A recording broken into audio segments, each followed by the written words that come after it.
Okay, welcome. We made top eight, the top eight of the Modern Showcase Challenge with Neoform. Unfortunately, we're up against noted moto grinder and control expert McWin Sauce.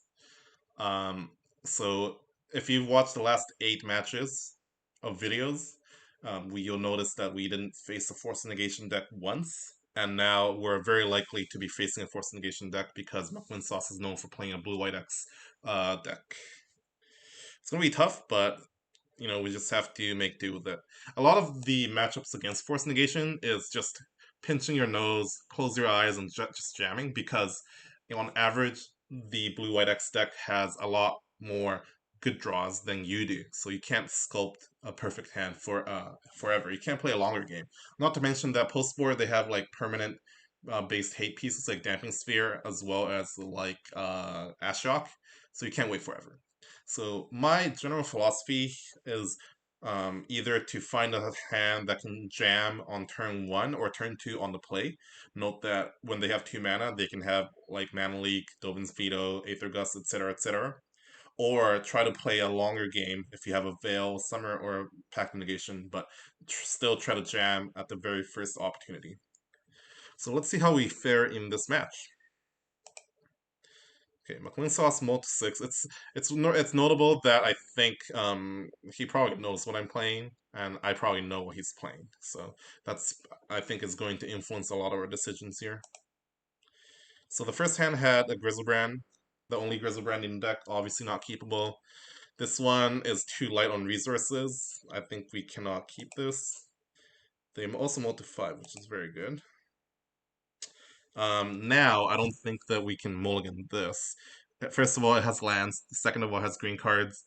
Third of all, it has a redraw, even though it doesn't have a dinosaur or evolution spell. And perhaps more importantly, we have the Veil Summer.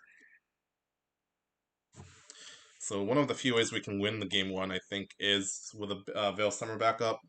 The question is, what do we put back? I kind of feel like I know what I did, and I kind of feel like I know what I should be doing. So my thinking is that because we don't have the kill rolled up, we're gonna have to play a slightly longer game. So basically, what I envision is assembling Neoform plus Veil Summer. So I think I actually want to keep these three lands and these two green cards. The reason why I want to keep the three lands over the third green card is because green cards are the most plentiful resource in the deck, and Horizon Canopy is flood protection in case we do flood out. I'm not sure if that's what we did here, though. So Tom's going to multi 5, yep, and keep 5. So I pitched a land which in retrospect, I don't like. I think that this game is like eventually going to hinge on getting to three lands and trying to combo through one counter spell, and green cards are a dime a dozen. So I don't like this decision here by Pass Me. As we expected, they're on a Flooded Strand strategy. Okay, well, we draw the third land, so we never got punished. So now we're trying to assemble Neoform plus three lands plus Veil Summer. Now this is very bad news because when they're least when we are least likely to combo, they get to do this at instant speed, and they're gonna have a instant speed threat that they don't have to tap out for, and they'll be able to have mana forever. So our clock is actually way higher than what it seems like.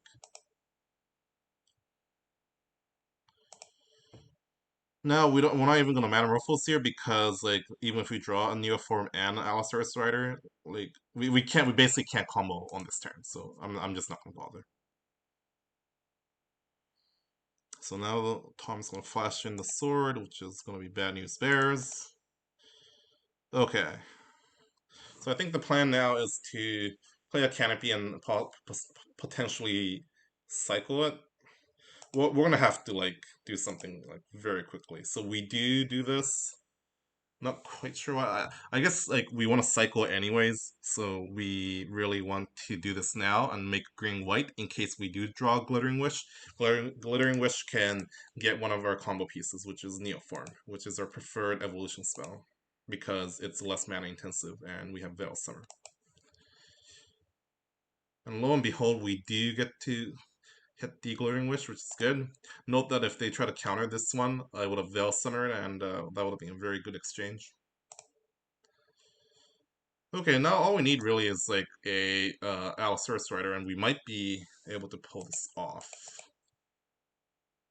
Feast of Famine, very good. Like, making us discard is very good, and untapping their land is also very good.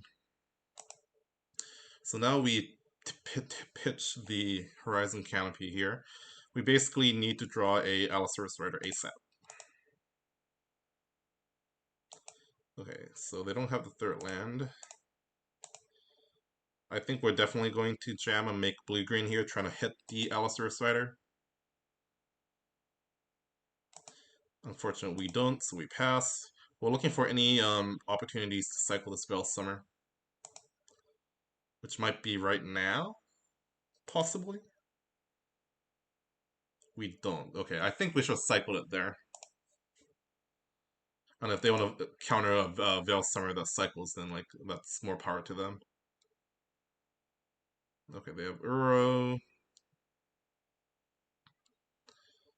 Okay, so given that this is a blue spell, we definitely should be cycling at the end of turn. Or I think the correct play was actually to cycle with the Uro triggers on a stack, but it's a long day. I wasn't thinking too correctly here, so I do cycle here, and I cycle into Veil Summer, which is funny.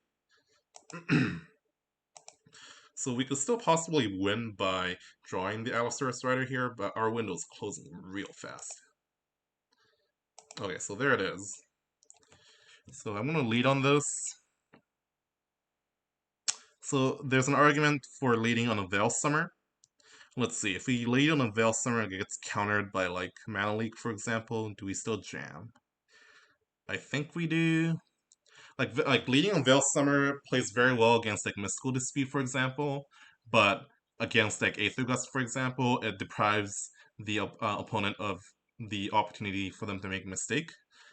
I do think that in the spot leading on, and in general, leading on Veil Summer is the prudent move. If it gets countered, we're just jamming, I think, because like next turn, like we might not even like draw a green card to have the opportunity again. So, but okay, so if we are jamming this turn anyways, I feel like I'd rather have the card that we would draw from Veil Summer. So yeah, for that reason, I actually like leading on Summoner's Pact and then countering or responding to any counterspell Veil Summer. I think I like this play actually. Okay, so given that we pitched the Nourishing Show and a Veil Summer, which are two very valuable cards, like Tom should know that our last card is going to Veil Summer, but from both sides, the plays are going to be forced. Okay, well, they hardcast Force Negation. I expect this not to work. Unfortunately, it doesn't work. And I think, like, given our multi 5, like, we put ourselves in a very good position to combo, or the best possible opportunity to combo given the hand that we were dealt. So, unfortunately, Tom did have everything here, but I think our lines of thought was pretty sound, and we're going to maximize our win rate by playing like this. So, unfortunately, we're down a game in the quarterfinal of the Modern Showcase Challenge, but hopefully we can bounce back and do better in the post-board games. I'll see you then. See you later.